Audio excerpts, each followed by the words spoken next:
Ini adalah kamera Sony ZV-E10 Mark II, entry level kameranya Sony. Mungkin kalian kurang familiar sama kamera ini. Mungkin lebih sering denger A6700, 6400, atau mungkin jajaran kamera Sony lainnya. Gua pun sama, awal gua ngira, ini kamera apaan sih?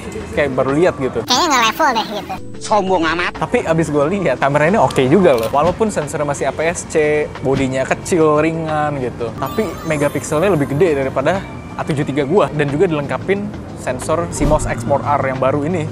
Dan yang bikin A73 gua jiper lagi adalah kameranya bisa rekam 4K 60 fps 10 bit 422. Nah, kelebihan dari 10 bit itu apa sih? Jadi dynamic range kalian tuh bakal lebih luas gitu. Shadow dan juga highlightsnya itu bakal lebih ketolong. Oke, balik lagi. Kelebihan dari ZV-E10 Mark II ini adalah beratnya. Beratnya ini ringan banget guys, enteng banget. Cuman 290 graman. Beda tipis sama lensa-lensa yang gue punya gitu. Kayak Samyang atau enggak yang 55mm. Nah, apalagi dia ada flip screen-nya kayak begini. Menurut gue kayak Sony kenapa sih baru keluarin flip screen kayak begini tuh belakangan-belakangan ini gitu loh. Di A73 gue aja nggak ada gitu. Dan salah satu kelebihan dari seri sebelumnya adalah dia udah pakai baterai NP-FZ10. Jadi kalian bisa hunting lebih lama tanpa bawa baterai cadangan. Kemarin gue sempet coba pakai kamera ini itu buat 3 jam, 4 jam tuh oke banget, enak. Nggak perlu ganti setiap 1-2 jam.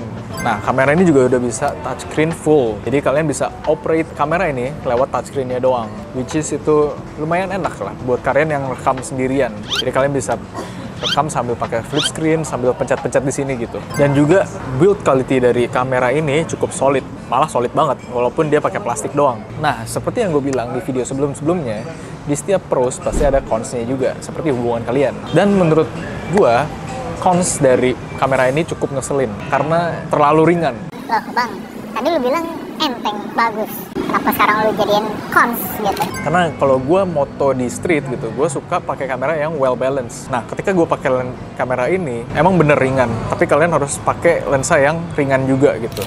Kayak 24G series yang gue pakai ini. Ketika lu pakai lensa yang lebih berat, contoh kayak 135mm, itu bakal jomplang banget. Kalian bakal lebih fokus nyimbangin kamera kalian daripada nyari momen. Jadi ketika ada momen lewat, kalian bakal kayak, aduh, terlalu berat buat nimbangin sini gitu. Sedangkan gripnya ini kurang besar, jadi kurang nyaman buat lensa-lensa yang agak chunky. Tapi kalau kalian pakai lensa yang ringan dan versatile itu ya oke lah. Dan cons kedua adalah IBIS-nya. IBIS-nya ini agak ngeselin, enggak sih, ngeselin banget. Ketika kalian pakai lensa 16mm, kalian pakai di APS-C itu jadi sekitar 24mm. Dan ketika kalian mau nyalain IBIS-nya, focal length-nya tuh bakal jadi 35mm. Jadi kalian mau pakai wide malah jadi ngezoom banget gitu. Setelah ada cons-cons itu, kalau IBIS-nya bagus sih nggak, ya udah nggak apa-apa. Ini IBIS masih decent aja menurut gua. So ya itu cons yang lumayan lah.